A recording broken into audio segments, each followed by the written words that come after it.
right. Good morning, everyone. Welcome, welcome. Glad to see you all. Oh, Peter's back. All right, sorry. He's great. All right, Peter. No, you're fine. Peter will have the joke for you all in a second. So let's see. Remember, kids, quiz 1 is due this Saturday. If you haven't already done one attempt of it, you should definitely do one attempt of it really soon because remember, you get 4 attempts. Extra attempts don't really help you if you don't give yourself time in between them.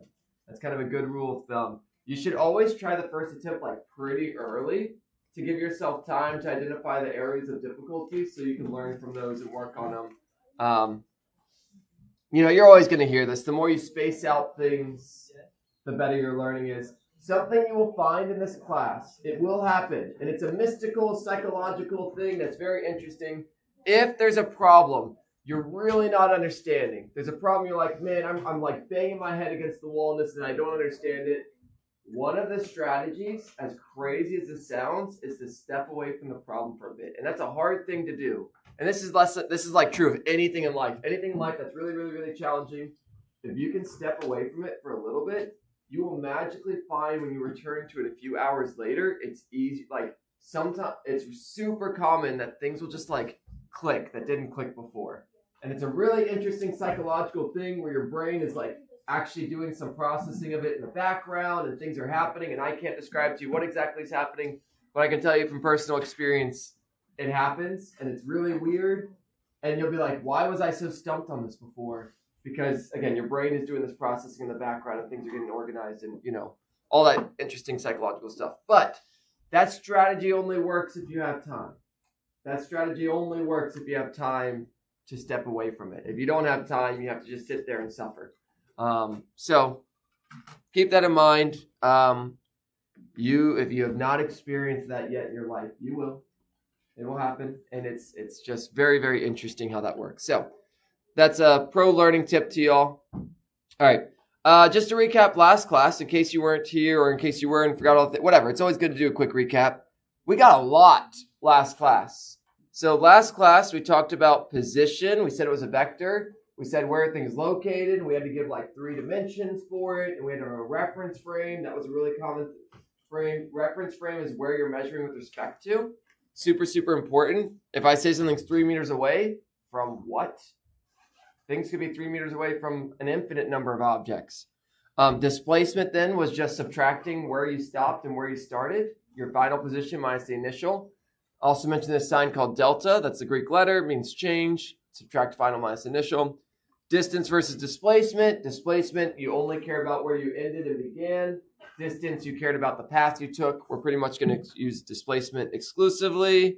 Did some problems. Got to velocity. Velocity is how much your position changes over time. Take your displacement, divide it by time. Boom, you have how fast you're traveling. And the direction. Positive is to the right, negative is to the left. That was also a really common theme is positive and negative. They determine direction, not amount. Negative 10 is not a smaller number than positive 10 in this class. Negative 10 means to the left. Positive 10 means to the right. And we talked about graphs, and we drew some graphs and kind of worked through that.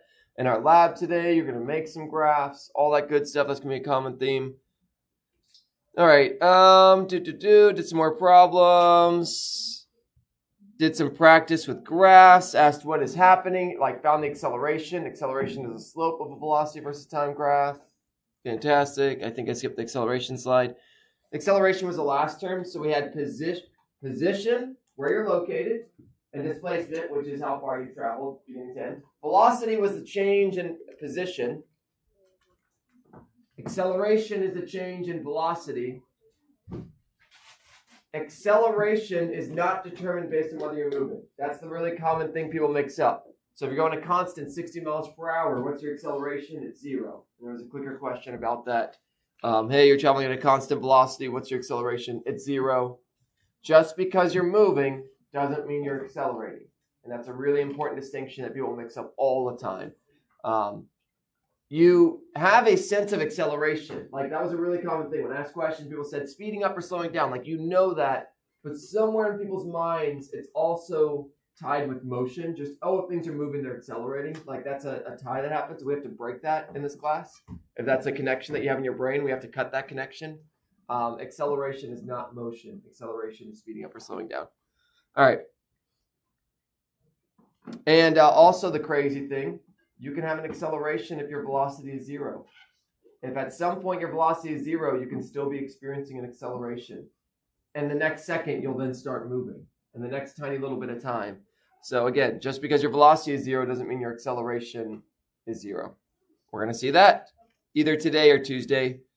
Great. And then the last thing, and I showed you all this. This is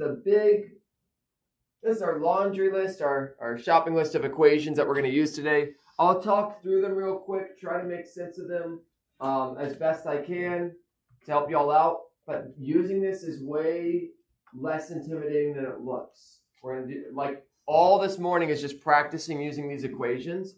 And it just comes down to if you can write down the givens and the missing, this is very easy to use. You just choose the equation that has those. Just choose the equation that has the givens and the missing, and that's the one you use, and then you just plug it in and do some algebra. So you'll see that today, even though this might look like, oh my goodness, so many letters and things, and what the heck's going on, it's way easier than it seems. In my opinion, this is one of the more intimidating things in this class, because you're just a bunch of equations. But as time goes on, I hope that you'll find it's actually one of the most straightforward things in this class. So there's a little bit of irony there. It's very recipe based in how to do these problems. Very much do this, then this, then this. Great.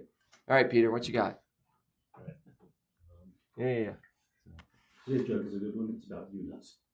Why was the king only 12 inches tall? Because he was a ruler. Yeah. There we go. That's good stuff. Tell your friends. Okay. So, we're going to first, there's one thing I want to point out to y'all, and then we're just going to go through these, and I'm going to hopefully, explain where they come from. You don't need to know where they come from, but if you understand where they come from, it's just less intimidating. If you understand something, it's less scary. It's a thing in life. First thing I want to point out, anytime you all see this like v of t, x of t, x of t, v of t, weird. V of t is the exact same thing as v final. They're the same thing. V of t says velocity at some time. That's what that stands for. The velocity at some time. That's going to be a final velocity. At some later time, so that these are synonymous. That's something you have to recognize when you write down your givens. You might write VF, and you have to know V of t is the same thing. They're the exact same thing. V of t just says velocity at some time.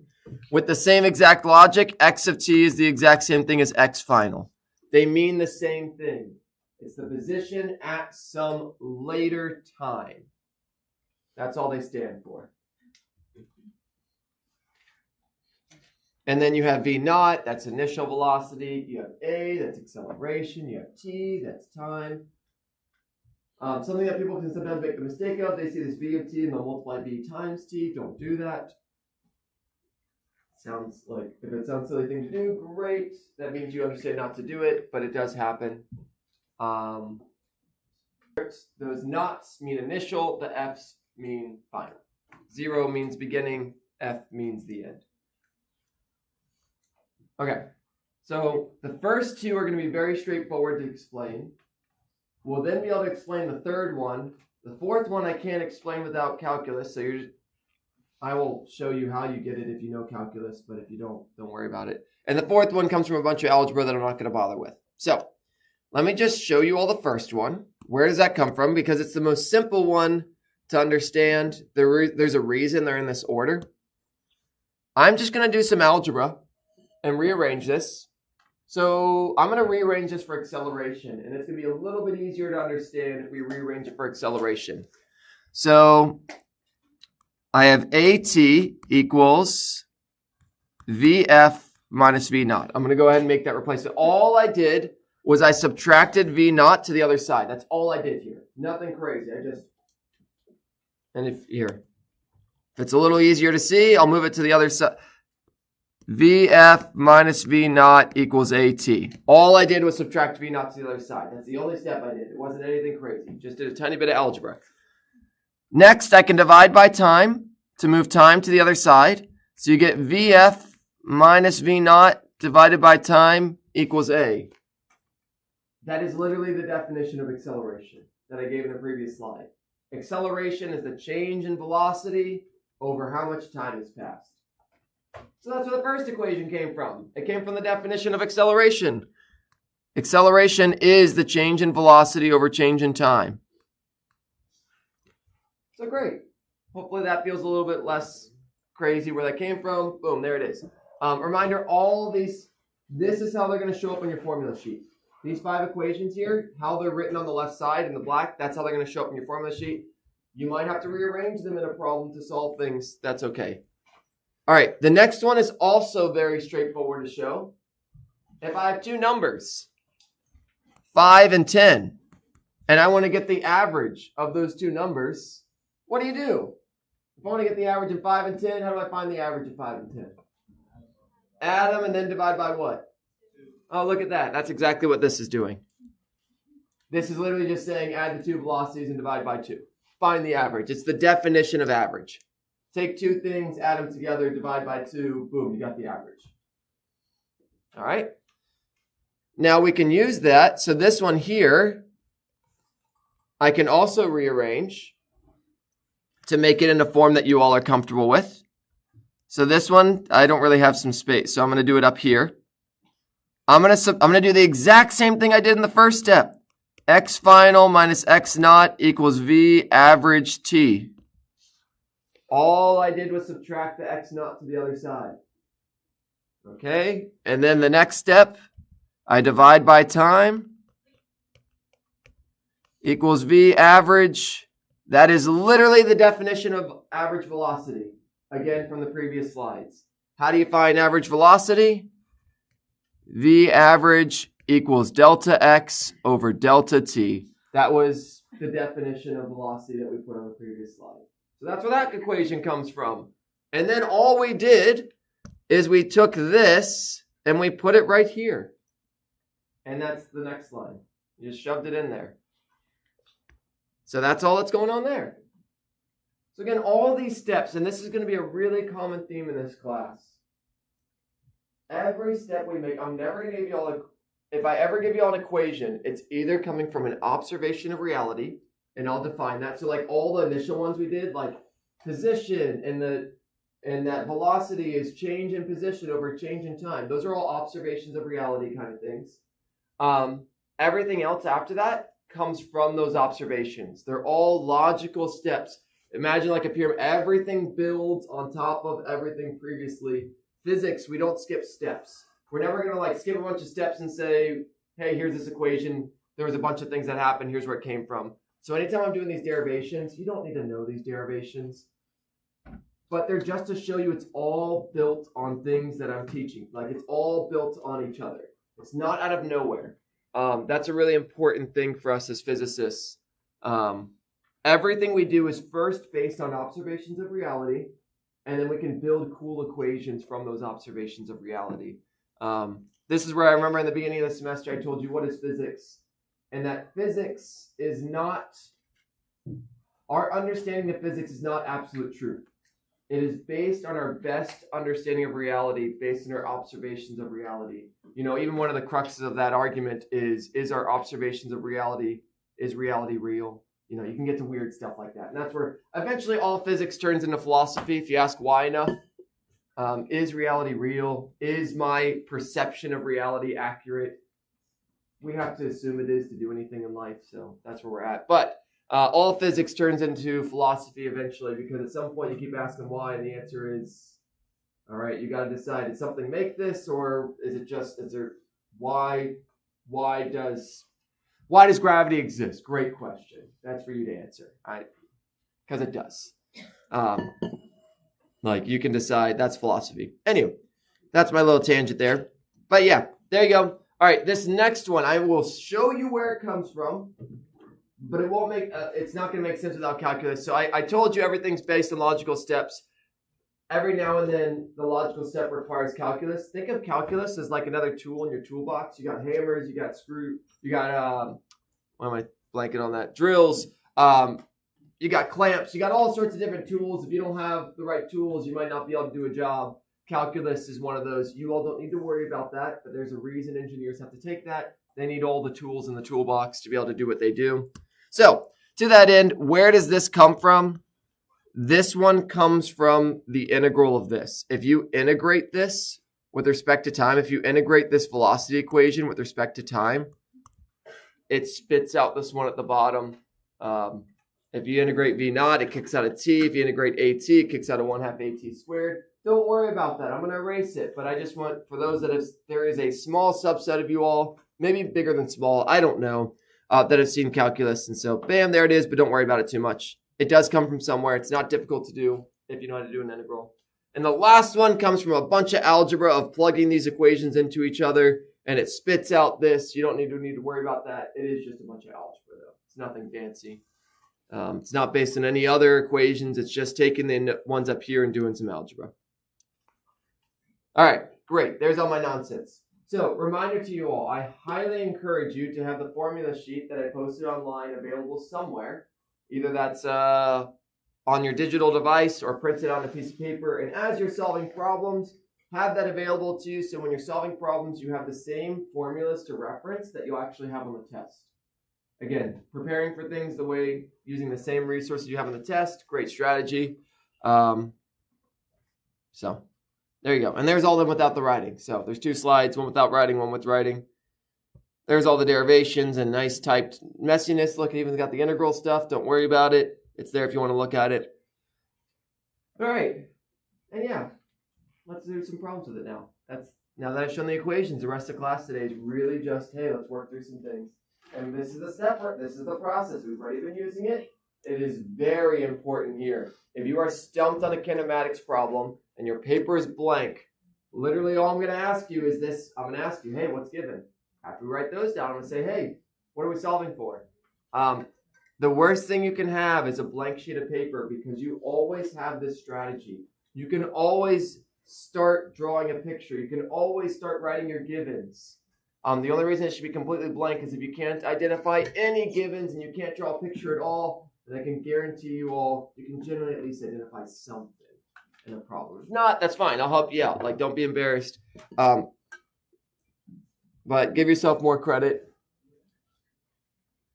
All right. So, here's a problem. After making contact with the runway, an airplane comes to rest after a uniform deceleration at a rate of negative 20 meters per second squared for 8 seconds. What is the final velocity? So this is actually going to be doing some math.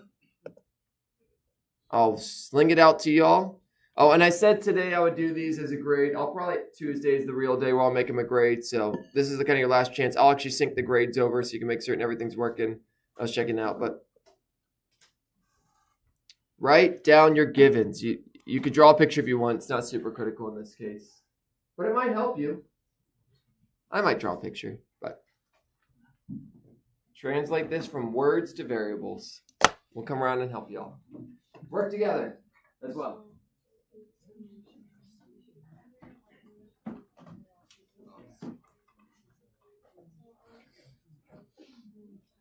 Oh, sorry. This one's a little silly. Still do all this.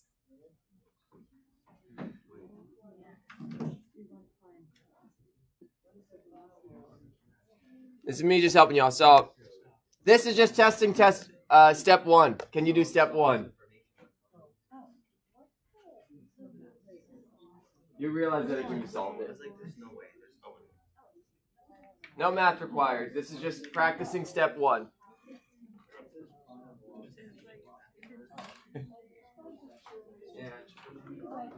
There's no math required. Alright, what's the yours? How come?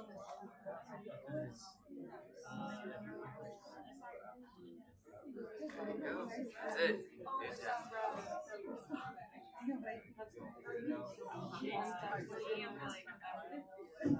Final velocity.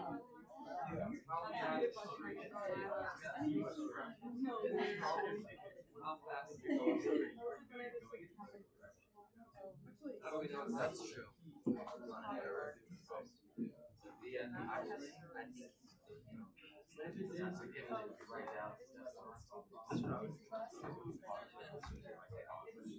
Okay, so if it's deaccelerating, wouldn't you say it's deaccelerating?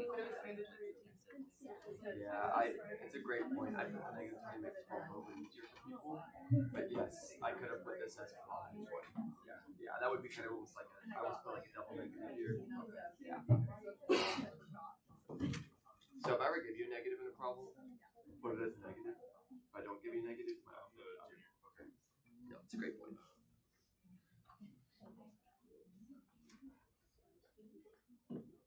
All right, give y'all like 10, 20 more seconds. If you haven't spotted, ask the people around you if they did.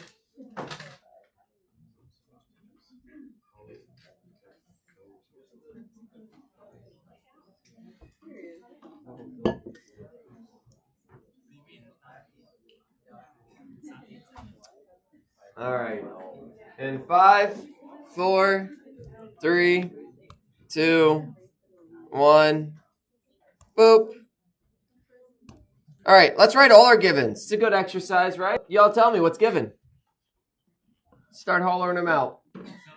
Acceleration, what is it? Negative 20 meters per second. Yep, perfect. Now, I could have been mean in this problem, and I could have actually left this as a positive, and you still would need to put it as a negative in the givens. So I could have been mean in this problem. Someone raised a good point. Someone asked this. I say mean. I could have put this. An airplane comes to rest after uniform deceleration at a rate of 20 meters per second squared. My given would still be a negative. And we're going to see that in a second, why that is. There's some clear things, but here. You all go, what else is given? 8 seconds. What variable does that go with? Time. When you're writing your givens, this is what we want to do. We are translating words to math. That is what we're doing when we're writing these things. All right, one more given. It's the one we're asking for. Yeah, so, you could make the argument that this is like a step 2. What are we solving for? The final velocity, what value is it?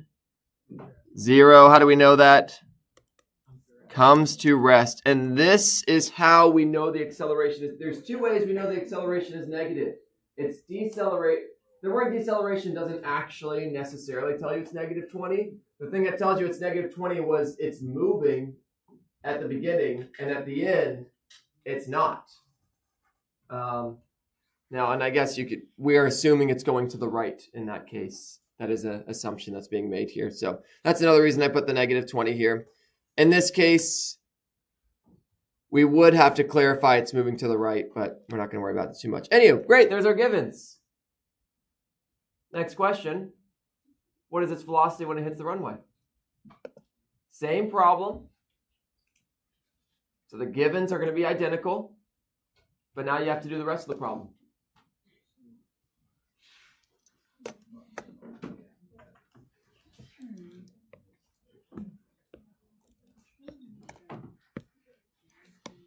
So now you got to do step 2 and then everything after it.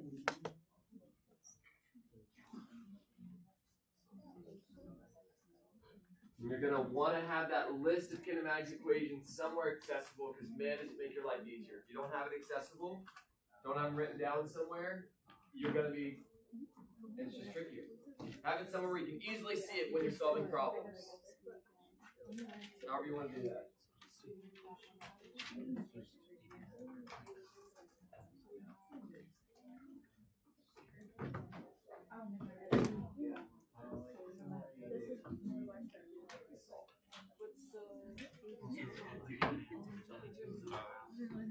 Well, this one of them is impossible. Oh, yeah.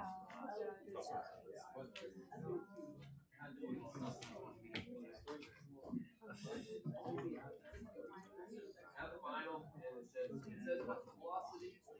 Yeah, I'm really talking about that. And when it hits the roadway,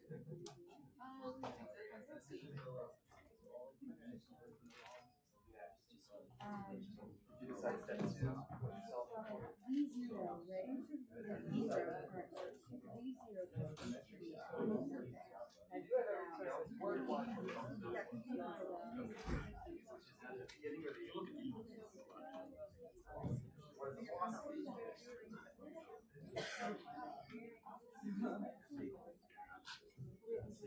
Do you have final velocity? Well, that's what you want.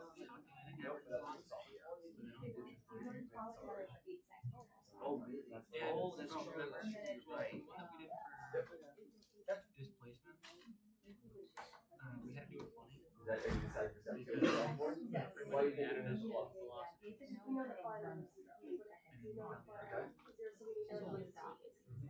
Because it says, what's the velocity? What is it actually? Before or after? Yep, that's always, one will be fine.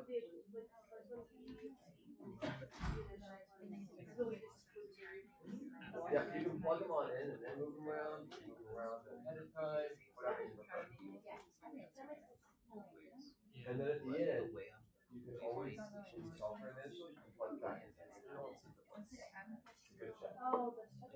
Anytime you do algebra, you have some keys, it helps check your way. What do you solve for? Good, so it has it, but that's what we do. Do we have final? Because you're not speaking. What's your time? I have the Find the one that has what you need. Has everything else. Has one unknown and everything else. Yeah, I was about to say. All right, so we're looking good, but remember the next step, just to give you all a checkpoint. What are we solving for, y'all? We are solving for velocity initial because it says, what is the velocity? So we're solving for velocity. When it hits the runway. Is that before or after it stops? It's before, so it's initial. Whatever's in the beginning, before, that's the initial. Whatever's at the end, that's final. There's only one's before, one's after. All right, and then the question comes to what equation do we pick? And this is going to be a little tricky. Actually, I'm just going to copy and paste this over here to help us with this because remember, it's nice to have both. So all you need to do now is find the equation that has V naught in it. And there's a handful of options. This one has V naught, this one has V naught, this one has V naught, this one has V naught. Okay, every single one has V naught. Great. Now the question is which one has, because we can't solve for it unless it's in the equation. Which one has everything else? This one has everything else. The second one doesn't. We don't know the average, so we can't use that. The third one also doesn't because we don't know these, so we can't use that. This is how you decide. You pick the equation that has what you need and has what you have. That's the process. Now, if you're like, man, I can't find one that works, you can always solve for extra variables. It doesn't hurt to solve for extra things. If you solve for extra things, I like to think of this as doing like a puzzle. The more puzzle pieces you have, the more you can solve for it, the easier your picture is to see. So if you're really stumped to this, like, man, I'm not sure, solve for anything. Solve for the final position or the initial position or whatever else you want to, and then it gives you more options. But here you go. That's how to do this one. So VF equals V naught plus AT. And then if you haven't already, plug stuff in. You're going to have to rearrange it. Try it out. Yeah, so I'll give you all like 20 more seconds or something.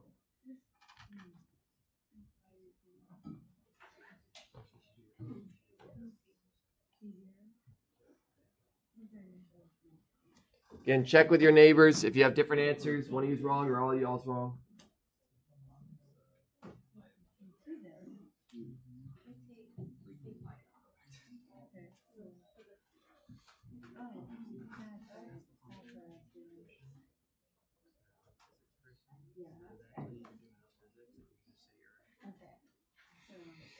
All right. And this one's really kind. If you look at the answers, there's only one answer that possibly makes sense. Negative 20 meters per second, that's acceleration. That's not like, we're not solving for acceleration. 0 meters per second means that when the plane hits the runway, it immediately like stopped. Like it literally touches the ground and then immediately just like froze in place, which is nonsense. 160 meters per second, hey, that means we're moving. And the last one is 8 seconds, which isn't even a velocity. So sometimes you can use these things. So we just plug in the numbers. 0 equals v naught plus negative 20 times 8. So 0 equals v naught minus 160. Therefore, v naught equals positive 160. Makes sense. If you're slowing down, if your velocity is to the positive, you're going to the right. If your acceleration is negative, it's opposite, so it's going to slow you down. When acceleration and velocity are opposite signs, you slow down. When acceleration and velocity are the same sign, you're speeding up.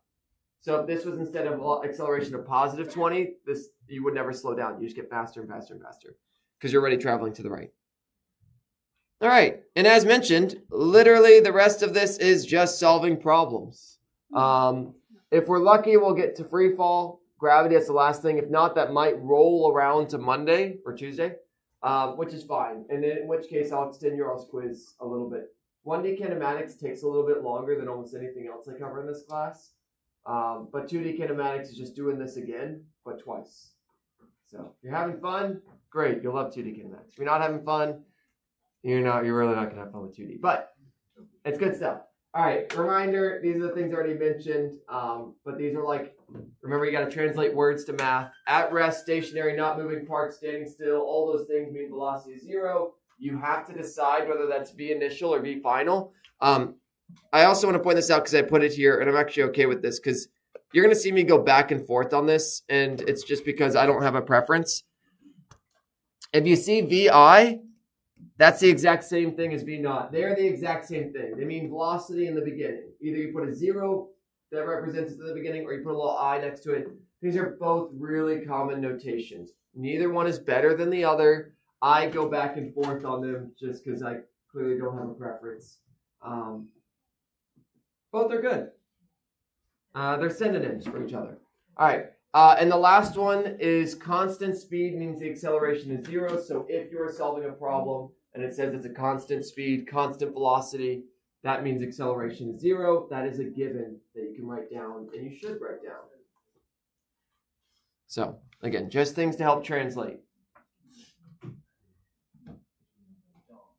All right. And now we practice.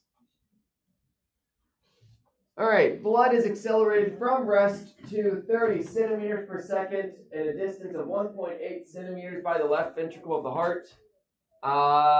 You don't need to make a sketch of the situation, but you're welcome to. You'll do a better job than me. Mine's going to look terrible. Oh, gosh, it's going to look bad.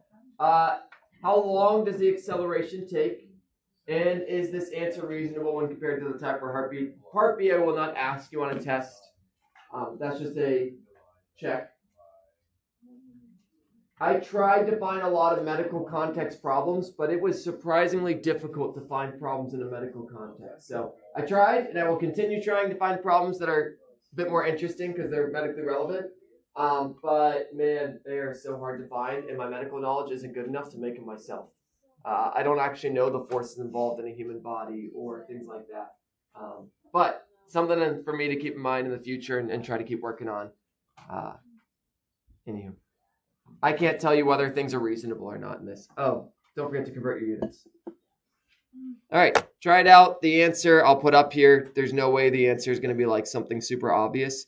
The answers at this point are not going to give away much of anything.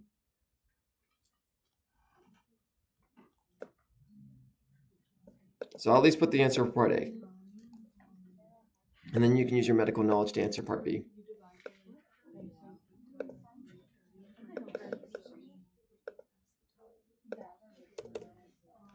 Don't use the answer to find the answer.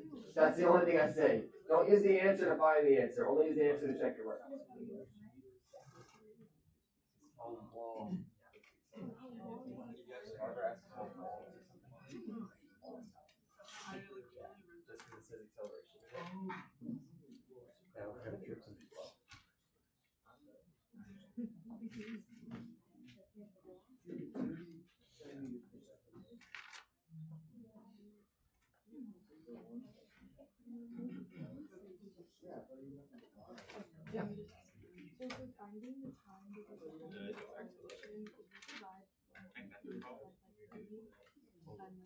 What equation?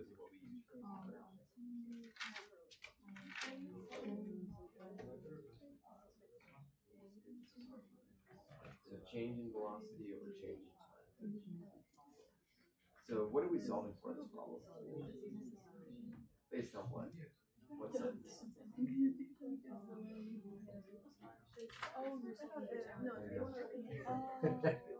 Good, good. Yep. I found time, but I couldn't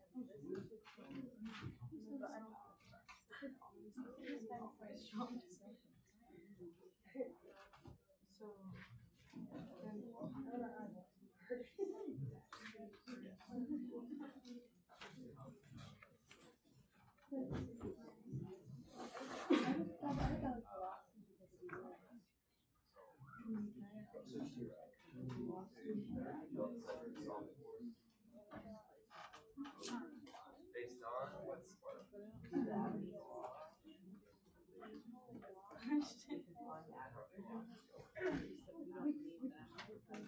Yeah, we could find out how the velocity of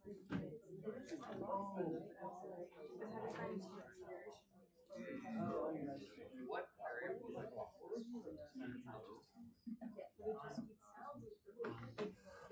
kind of like position, but it's how far you go. It's displacement. So displacement is delta x, which if you break delta x down, what is delta? xf minus x naught. So this equals xf minus x naught. Literally delta x. Yeah. What it says distance in this case, we'll say it's displacement.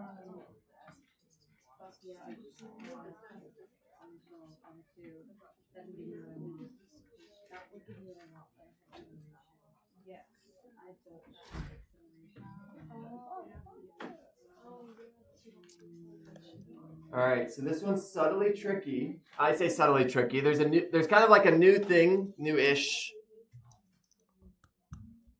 One of the big, you know what? I'm just gonna actually point out the one. What the heck does this go with? What variable? A distance of 1.8.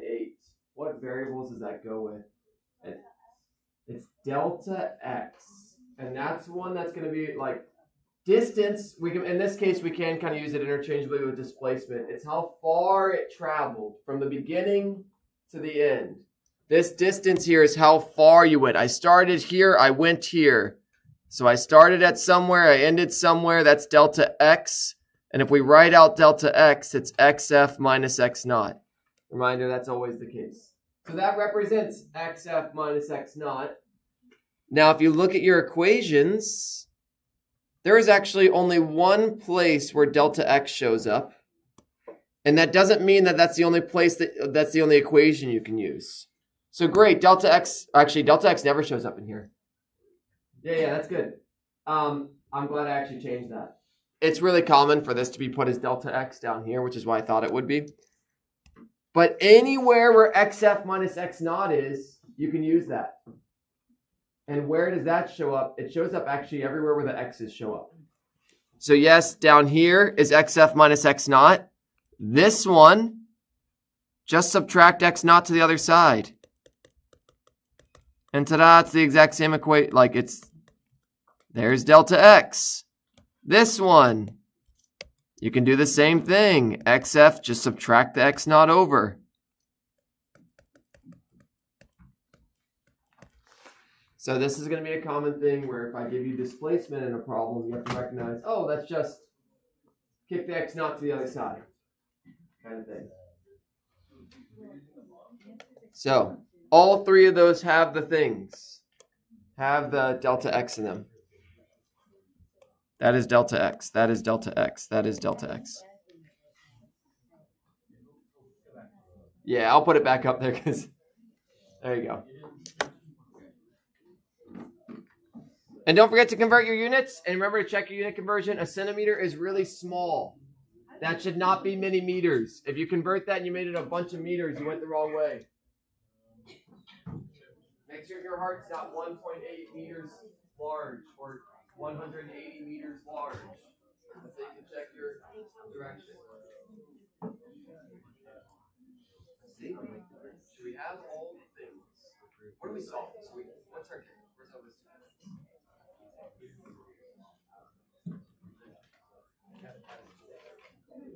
So does it say its average velocity?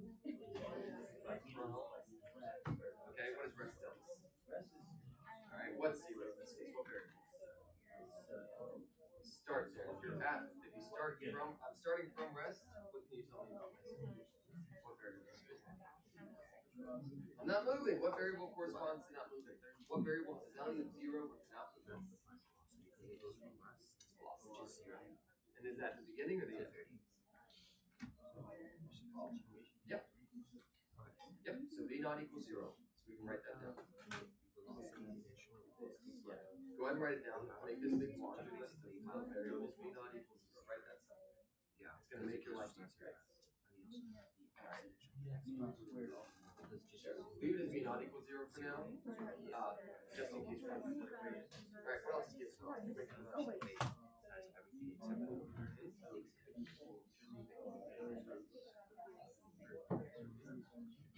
Immediately convert it too many times.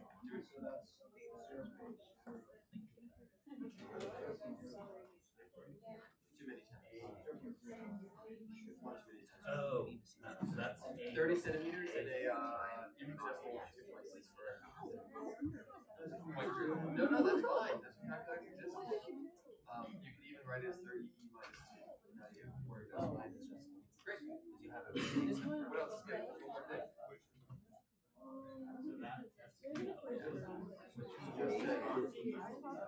Yep, and that one's still I was using the wrong so you don't know. Yeah. The last thing to figure out for yourself right here. Think about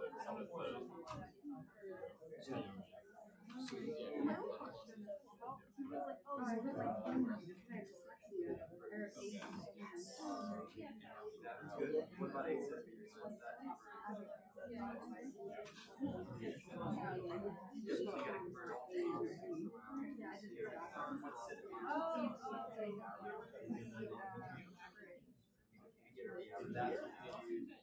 Oh, and then you're talking $5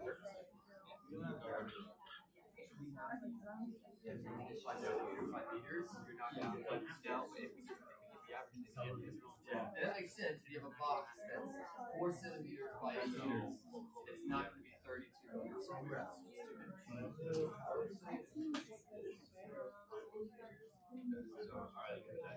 Yeah, you know, convert everything to basic. How to order the math is we use centimeters. If you want to convert centimeters squared to meters squared, you have to know it's in twice. Centimeters squared.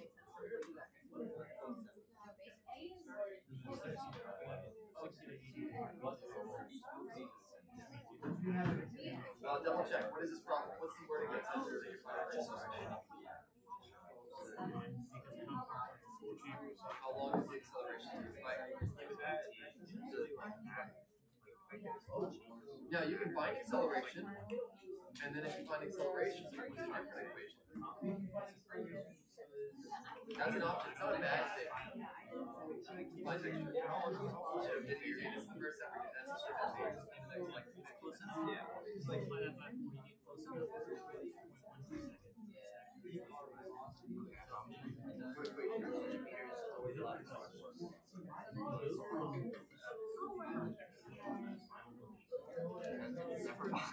Watts, tens of thousands. You don't want to just get something that might not work out. You want to always the logic is what equation you're using. This should be one of those. Alright, so that we don't have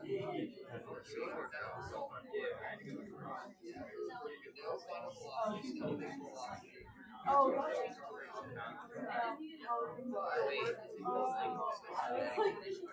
yeah, no, yeah, I figured you probably did. That's why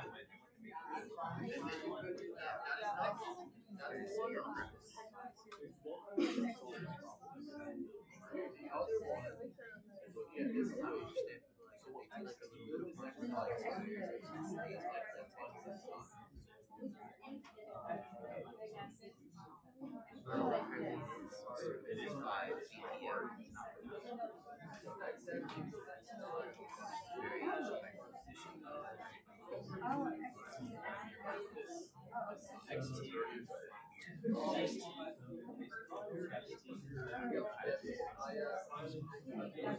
I know.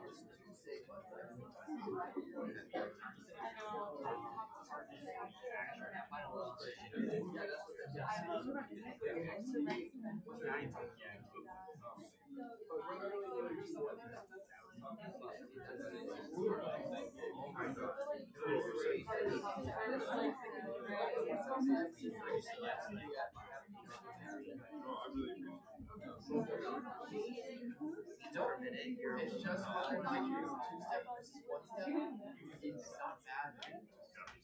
Whatever method takes you like there's multiple paths and these kinematics play.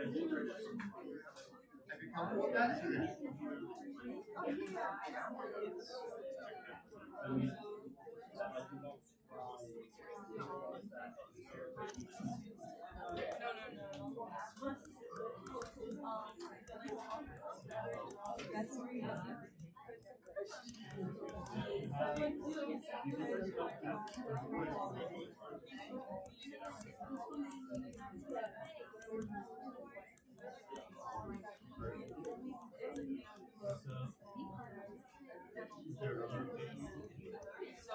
all right.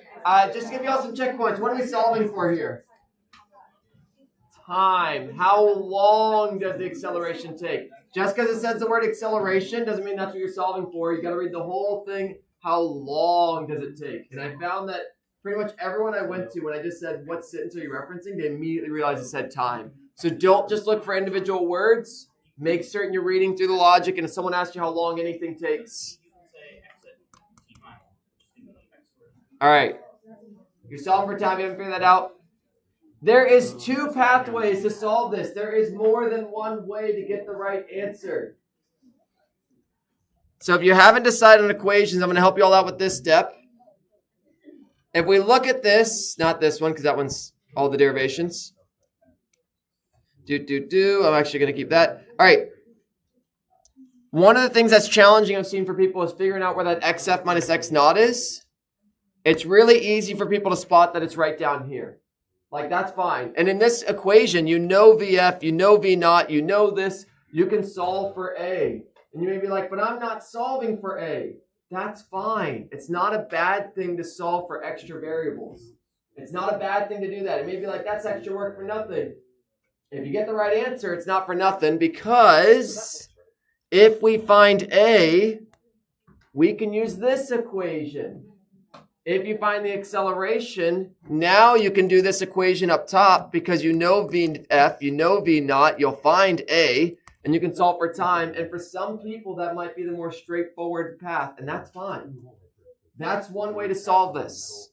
One way to solve this. So I'll write that down here. There is two ways, and this is going to be super common in kinematics. So you can do this.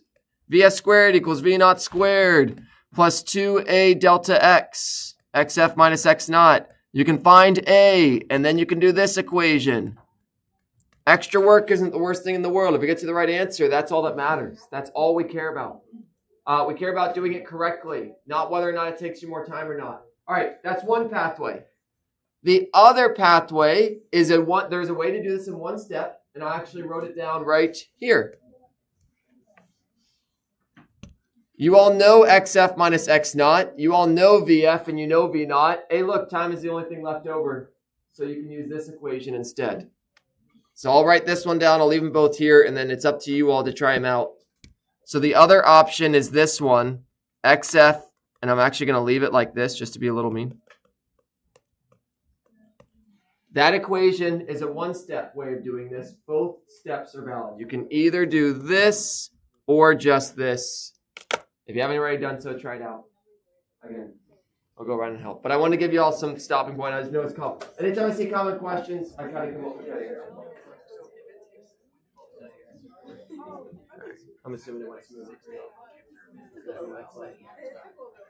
Sure, good. This one is super interesting because the answer is like 900 G's. It's a stupid high number, and I didn't trust it when I found it. But there's actually a research paper saying that, yep, that's woodpeckers have experienced an acceleration close to 1,000 G's, which is a silly, stupid number. Like, you would think that would absolutely pancake things. the answer trying to is take does this point 12 what is accurate? I looked up like I seconds spent like 20 minutes looking into it. It like a lot of time, but more for a single problem, I spent a lot of time looking into it to make sure the answer was reasonable. It's not asking. Part B isn't asking about that. It's about how long do you think the heartbeat takes? About how long is that compared? It sounds like a crazy answer that's not realistic, but I spent 20 minutes researching it. That's So maybe maybe found like how long there's a research paper on this, and that is the acceleration. accelerated that number. Very tiny. That amount of time is the same. You divide it by 9, yeah. And you get 9. Sounds unrealistic, but How long probably is it? realistic. 16. Yeah, I need to look this up. I think humans like Is it constantly moving, or is it 60 beats per minute? Is not a time. the gravity is 9.8, so they'll cancel each other out. Yeah. I haven't taught you all gravity yet, so that problem is a little unfortunate I put there, but as long as you got the experience. Well, is it moving? So it beats once per second. Is it moving? According to Google, it says Is it contracting for that entire second? 70 to 120. So what vector can experience 100 times that flow? Yeah, 10 times that. So And frequently does so, it's not going to if it's yeah, they're just built in.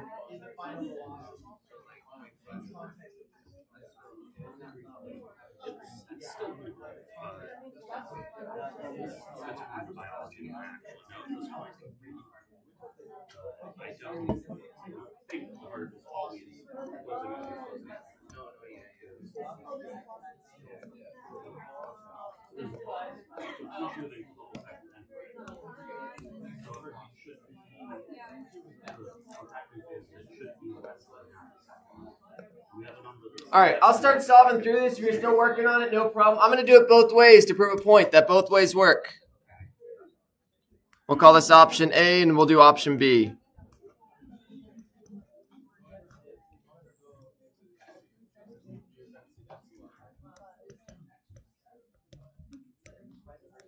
There is nothing wrong with solving for extra things. That's what I want to communicate to you all.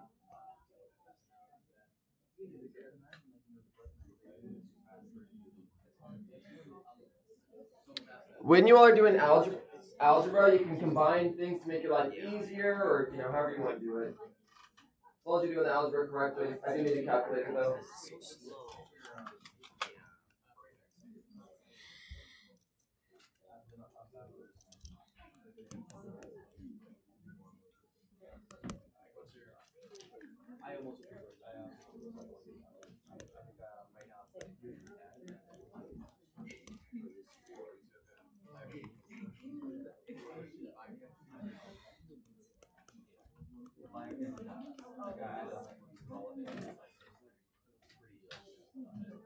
Oh, I made a mistake here. Good. I caught it because I thought about it. Do y'all see the mistake I made? It's very important. If you try to put this as a positive, the next step will go wrong. What mistake did I make? I caught it because I thought about my answer.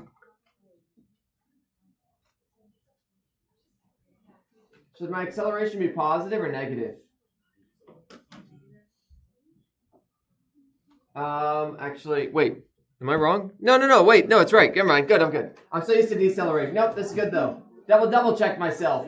Should it be positive, negative, positive? Because is it getting faster or slower? Faster. Positive makes sense. There we go. I double checked. I was thinking the plane example. Oh, my calculator. All right. Next step, VF equals V naught plus AT. Boom. VF is going to be 0.3. It is super common for y'all to, not say you all, it is super common to mix up VF and V naught. It will happen to you.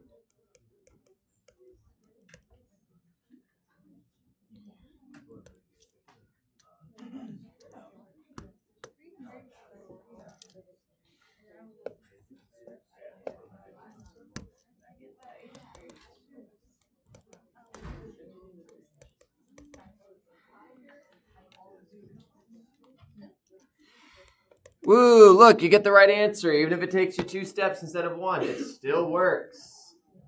On a test, on anything, don't worry about finding the most efficient route. Worry about finding a correct route. You will spend more time trying to find the most efficient route than just doing the problem. As long as you're trusting that your logic's good, don't worry about the most efficient way of getting there.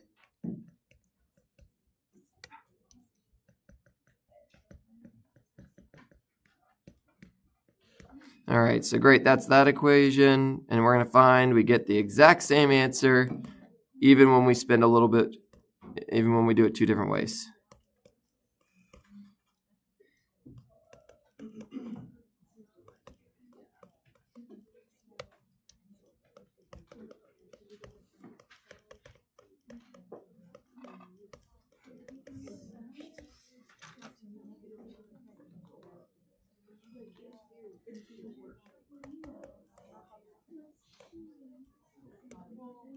Yay, they both work and get you the exact same answer. The only reason they'd be slightly different is if you rounded things. Otherwise, they should be precisely the same answer because the logic is sound. 2 plus 2 should always equal 4. Like, math should always get you the same answer if you're following the correct steps. If not, you're doing something wrong. Like, they should never get you, they should always be exactly the same answer pending a tiny bit of rounding and stuff like that. All right, the last thing is this answer reasonable? Look, I don't know any medical stuff at all, so I had to Google this. I guess the time for 1 heartbeat's around 0.8. The heartbeat is not, like your heart does a little to dump, and then there's a time between the next one. So 0.12 is reasonable because they're in that tiny little frame where your heart bumps. Great, that's reasonable. You have a better sense of that than I do. Anytime these medical ones, I have no idea. Now, I say that. The next problem is absolutely nuts. The next problem has an answer that does not seem reasonable whatsoever, but I spent like 30 minutes checking this out and fact-checking it. There's a research paper proving this. You all saw. So the next one is about a woodpecker. It's going to show up. You will find that the acceleration a woodpecker's head experiences is negative 9,000 meters per second squared. We're going to find that the acceleration due to gravity is 9.8. So if you divide that by 9.8, you get the G's. If you ever hear about G-force and stuff like that, whatever. 918 G seems like how the heck does their brain survive? I just Googled this now because I didn't know this. Human brains can experience like 70 to 120 G, and this is literally just popped up on Google top thing, so also fact check me on this. Humans can experience 70 to 120 Gs. That's when you'll get a concussion. 70 to 120 Gs within a short period of time. If you experience 70 to 120 Gs over a long period of time, you're going to die. But over a very tiny period of time, you won't die, but you might get a concussion. Woodpeckers experience 10 times that every time they smack their head against the thing and they're fine. It's cool. Anywho, try it out. Find that out for yourself. The way they found this in the research paper is exactly what we're doing. They took a slow motion video of it. They measured how fast the head was going. They measured how long it took the head to stop. They did the math. That's all you got to do to figure this out. Like, it's not a crazy thing that they did. They just did a slow motion video and did the math. Just like you're going to do.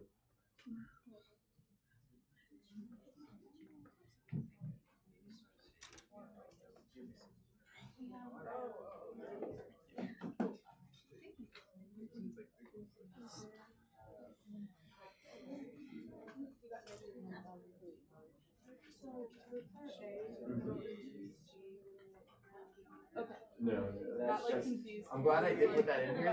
No, part B or part A, find the acceleration. Okay. And then divide it by 9.8 to figure out the G's. Okay. Yeah.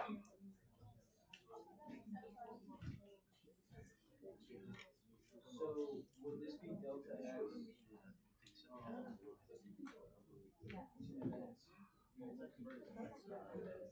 Would that be the 2 millimeters?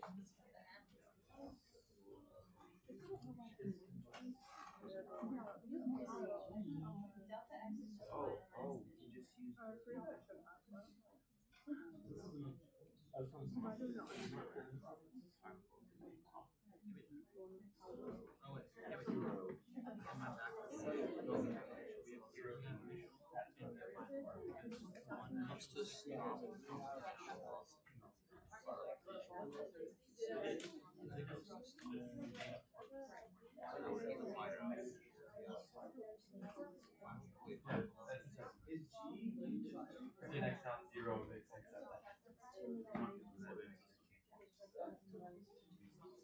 Well, delta x is 2. Wait, no, it's already. All this one.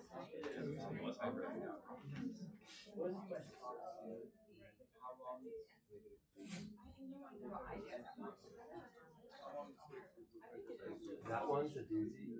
I say that one's a doozy. That one's not as straightforward as the last two. So if you're stumped on what equation, that one you have to think of some logic. It's good. Yeah, so you're gonna find the acceleration. Whatever value that is, you're then gonna divide it by the input, and that will give you how many volts it is. So that's whenever like in any movie they say, oh, it's 10 G's. That's 10 times 9.8 is the acceleration. G is just the value. It gives you one actual sense. Yeah, because if I told you the acceleration of 180 squared, I don't know what that is. But you live in gravity. You know what it feels like to get pushed down. 10 G's is like you're getting pushed down 10 times as much. So in this case, 980 G's is very I said 980 times what you feel. You have the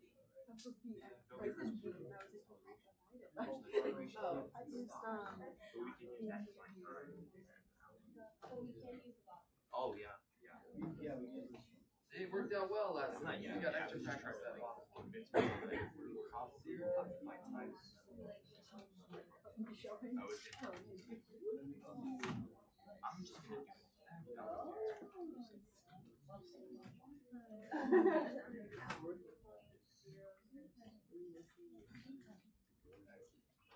Yo, that is a crazy negative acceleration. Because are they speeding up or if their head's moving to the right? Are they speeding up or slowing down? So the acceleration's the opposite. Yep. okay, because I want to make sure I do squared off. And then the acceleration is squared. But otherwise, yep.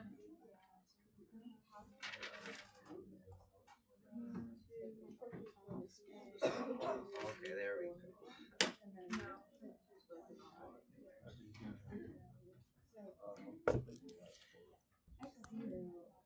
I'm trying to figure out the acceleration part of it.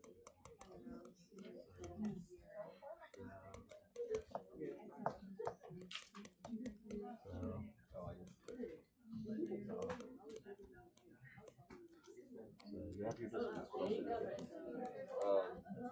have the initial velocity. What else are you You can also get a G.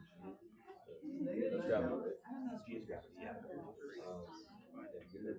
And that's just asking for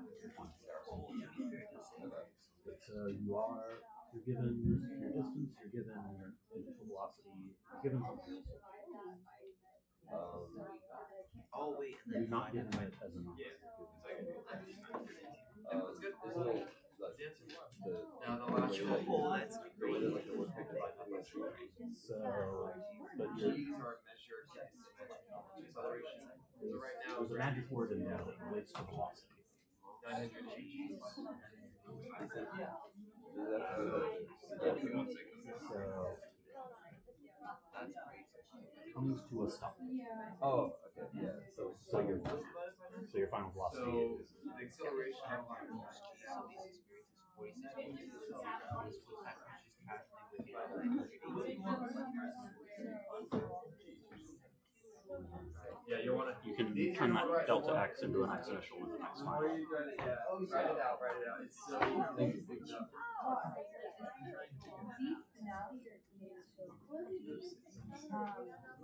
it makes sense with the acceleration.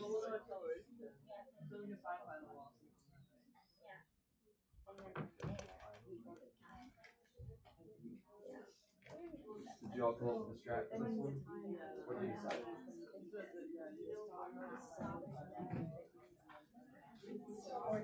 Do you know how far they're going to travel? So that's where they both. That's where they're both initially start going to each other. So that would be assuming that this person's not moving and this person's not moving. But the reality is they're moving, and so yeah. So the question is, what are you solving from? Find when what happened, when what event occurs. When they're at the same, not distance, but it's when they're right next to each other. If they're right next to each other, what measurement describes where you're located? Also has Not more time to like slow down. displacement. Yeah, but like so you still Displacement is how far you travel. What's the one? Position. Where you're located. And is it their final position or their initial position? So in this problem, your finite time and their final positions. So now I'm finding the acceleration of the So we have some equations here. There's some equations that solve for final position. Which ones are they? You have this one and you have this one. You have final, you have all the good in this one. So their final positions are the same. So you can set this up for one person, you can set it up for another person. If they're the same, it's a little kind of trick. It's a trick to this one because it's not just hey what's given, what's missing. And I won't have time to solve it today, but I'll show people that trick for that one. That one is kind of like you have to realize, oh, final position same. Oh, I can set these equal.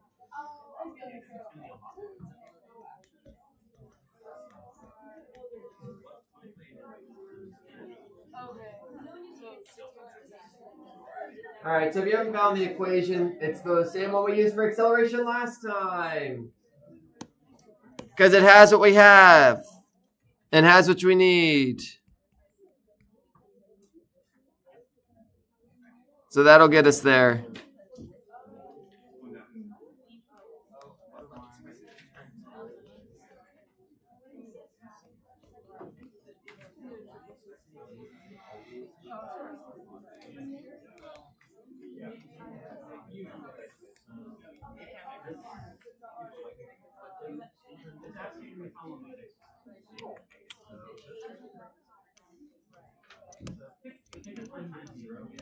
Yeah.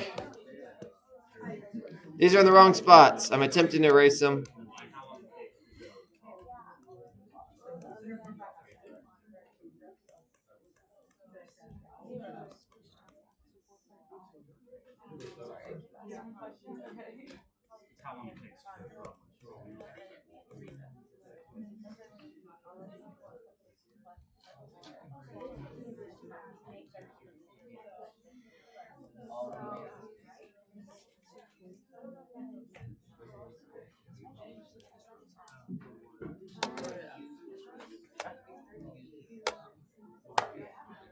All right, so that's the acceleration. Once you have the acceleration, the rest of it's fairly like calculate stopping time. That's just time. You're gonna find that for part C. To clarify part C, delta x. It's not you're not adding. Oh, and I put the wrong number here.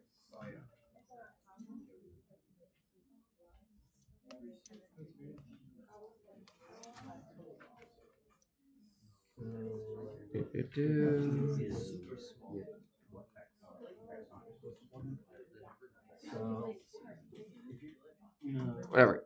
Thankfully, I just put the answer there. Anyhow, the rest of this, so part B, you're solving for time. Part C, your delta x isn't increasing by 4.5 millimeters. It's turning into 4.5 millimeters. To clarify that, the wording here, I know it can look a little tricky. It says, the tendons cradling the brain stretch, making its stopping distance 4.5. That means for part C, my new delta x is 4.5 e to the minus 3. It is not, you don't add them. It says greater here. That's parentheses, like as a comment. 4.5 is a bigger number than 2. That's what it's trying to say there. But I know that wording isn't, can be a little confusing. So part C, delta x equals 4.5. So I'm going to leave the rest of this for you all. Great. It'll be smaller. Woohoo. So try this out. Again, this is what 1D kinematics has some of the most problems in it because there's a lot you have to practice. Like, these are just problems you have to practice. You do it enough times, it will get easier. If right now you're like, my gosh, what's going on? Practice. This problem is it has a little trick to it. This problem has a little trick to it. So I'm not actually going to write down, like, I'm going to actually quickly go through the givens and missings and that stuff because I want to show you all, I want us to think through and see if you can figure out the trick. And if you can, great. If not, we'll talk about it. But I want to set you all up for this. We're not going to have time to solve it today because by 9:20 I want to go to a break so that we'll come back from break and do the lab. But I do want to set you all up for success. And then on Tuesday, we'll talk about gravity. And that will then segue us nicely into 2D kinematics. I'll give you all an extension on this quiz because we're not technically finishing it till Tuesday. So, anyway, we are going to draw a picture. If we do not draw a picture, it's going to be tricky to figure out this problem. Pablo is running in a half marathon at a velocity of 3 meters per second. Actually, I need to put Pablo up front. There's Pablo. Pablo is going to be person 2. You're like, why is he person 2? Because another runner, Jacob, is 50 meters behind Pablo. It doesn't really matter who's person 2 or person 1. I just don't want to write a bunch of P's and J's. They're harder to write than 1 and 2. So great. Jacob is 50 meters behind Pablo. This is 50 meters. And they are both running with the same velocity. They're both traveling at 3 meters per second. If Jacob's running at 3 meters if Pablo's at 3 meters per second, Jacob's the same. That's also 3 meters per second. Jacob begins to accelerate at 0.05. It's not much, but a small acceleration over a large time results in a big change in velocity. That's how space travel works. You got an acceleration there. He's accelerating, and the question is, how long does it take Jacob to reach Pablo? So this is my initial situation. He's 50 meters behind him.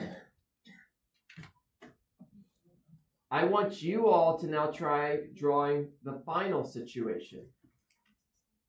What does it look like when Jacob catches Pablo? I want you to try to draw a picture of what that looks like.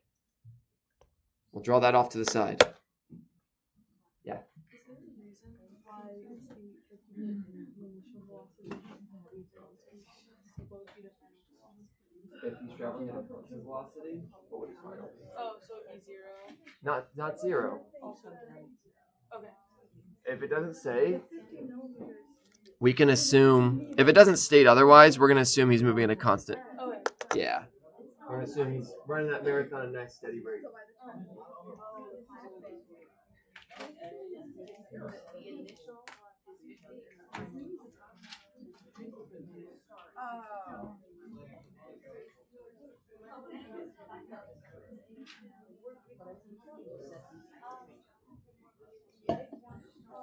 So for this one, I'm just having you draw the picture. Don't even start or try doing the math because there's a trick to this one that if you don't realize the trick, it's going to come in step 2, what are you solving for? But the picture, we need the picture to figure out what we're even solving for. As weird as that sounds. So just draw the picture for now.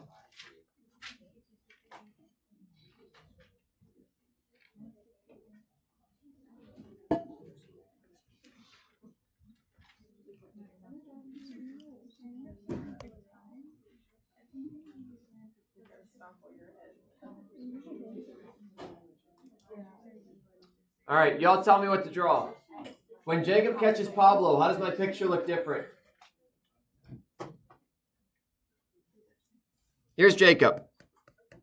Where's Pablo at? Right next to him. When they catch up to each other, when they are at the same, what variable does that correspond to? What variable corresponds to where you're located? X. And specifically, X final. x final of 1 is going to equal x final of 2. Because we can see that from our picture. They're located at the same spot. Now, Pablo is running at the same velocity. Pablo is still running at 3 meters per second. Do we have any idea how fast Jacob's going at this point? We have no idea how fast Jacob's going. He started at 3 and he got faster. How fast is he now? No idea. You're going to have to do math if you want to actually figure that out. We don't know that. One of the common mistakes people make in this problem is they say they're traveling the same velocity. If you have two cars going 30 miles per hour, they're never going to catch each other. One half the other, meaning it's going faster when it reaches them unless it hits the brakes or takes them off. Anywho, all right.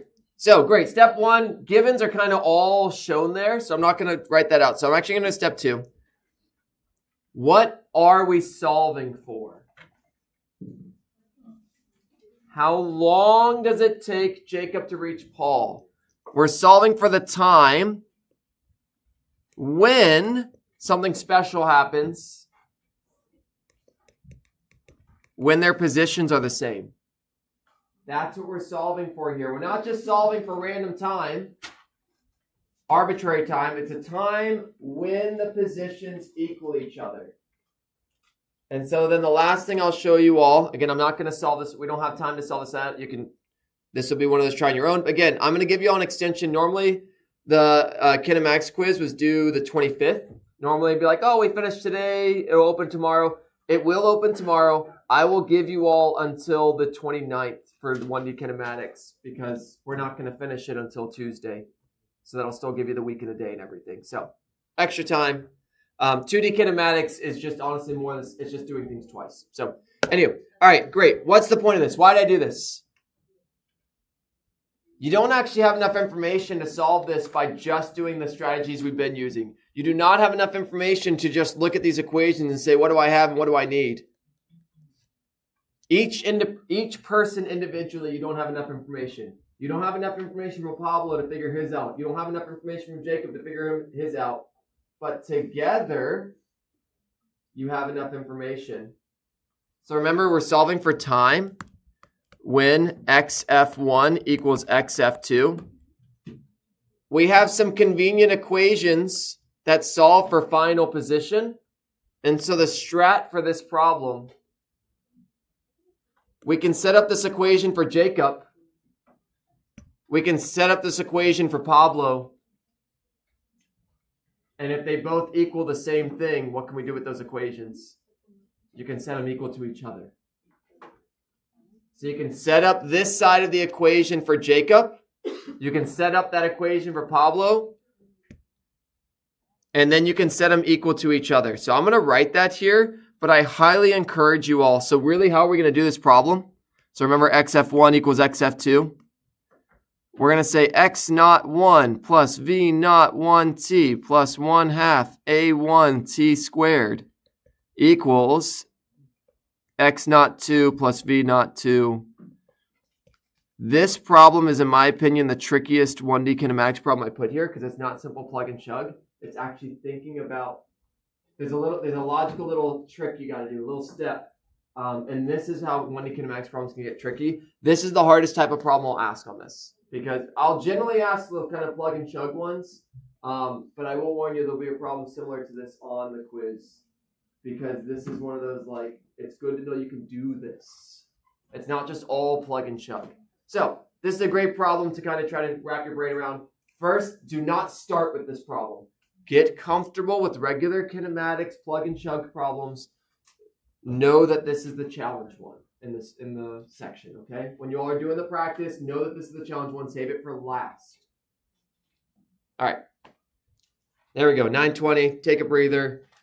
Tuesday, we'll finish up. I might mention this one a little bit more. We'll see. We'll definitely talk about gravity, and then we'll segue into 2D kinematics, which is just more it's more the same with a few caveats. Yeah.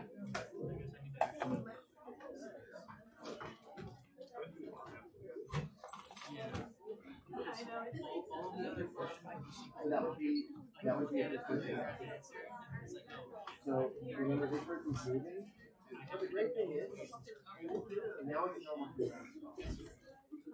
you know how long. Yeah, you know how long Jacob's running for. You know Jacob's initial velocity, you know the time, you know his acceleration.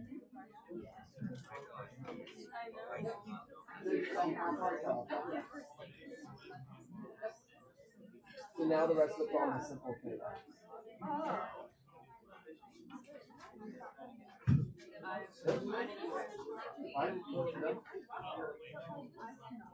You know initial velocity, you know acceleration, you can find everything.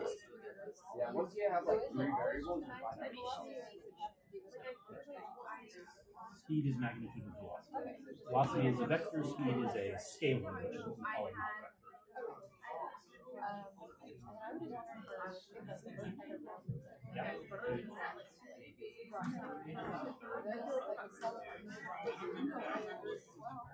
I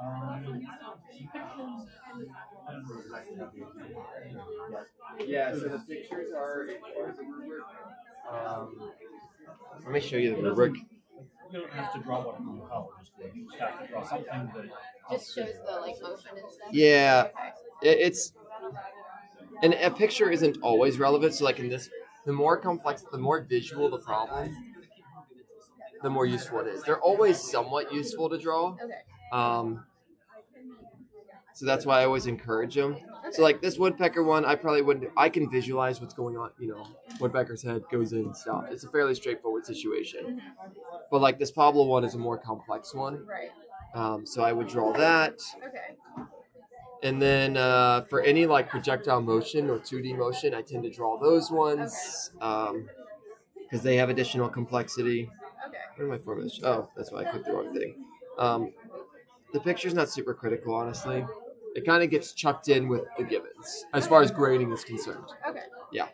If the givens are good, I kind of give all the points for that first part of the rubric. Okay. Thank you.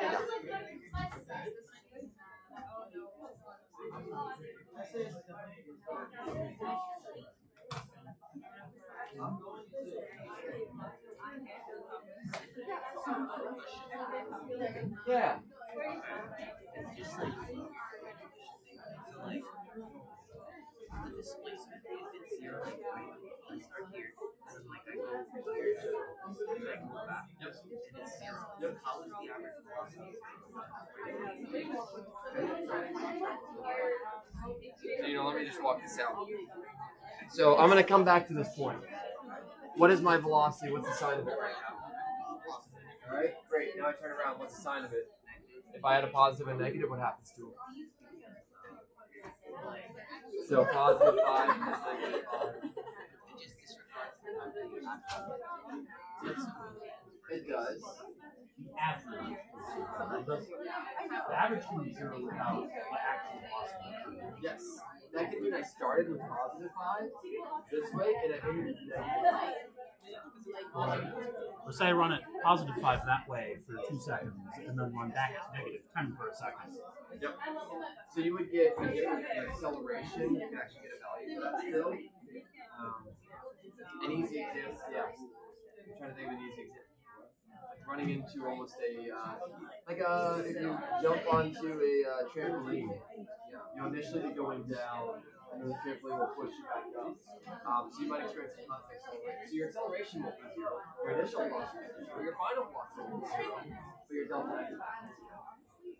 And it sounds really great, but it ends up being really useful to think of things in.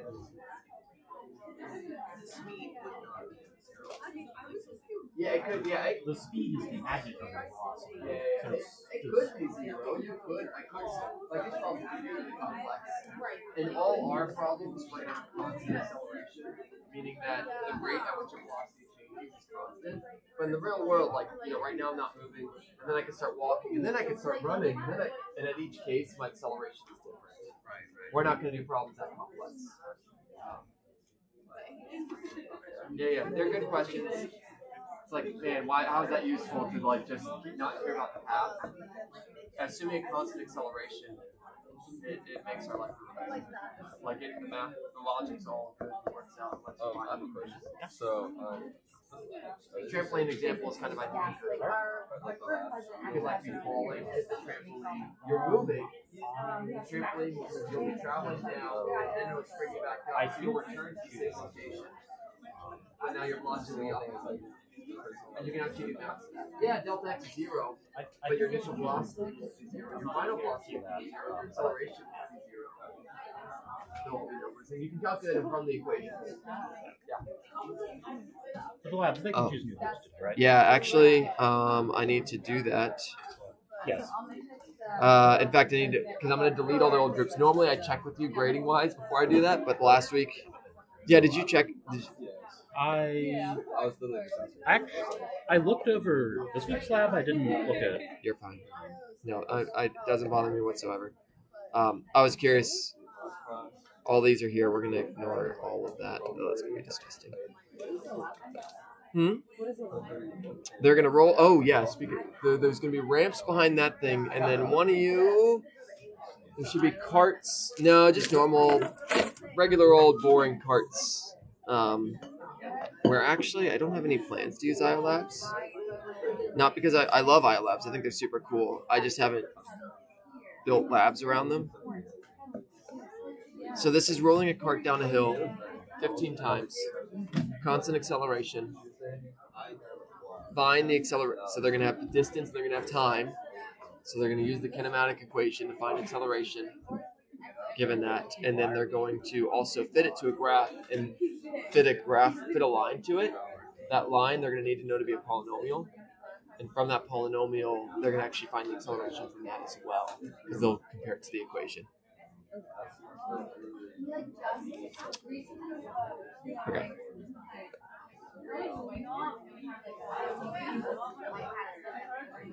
All right, so as with every week with groups, you're going to rejoin new groups. I reset the groups every week because there's not a guarantee. So here's your old groups. They're gone.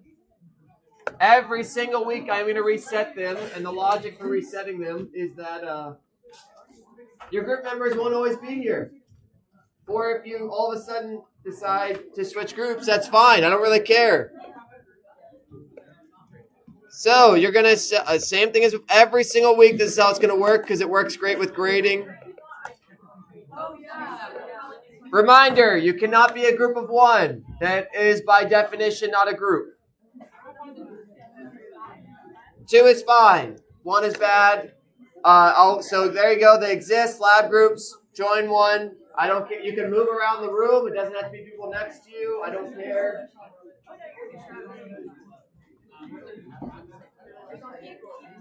And the other thing I have to do is I have to go. Oh, fun.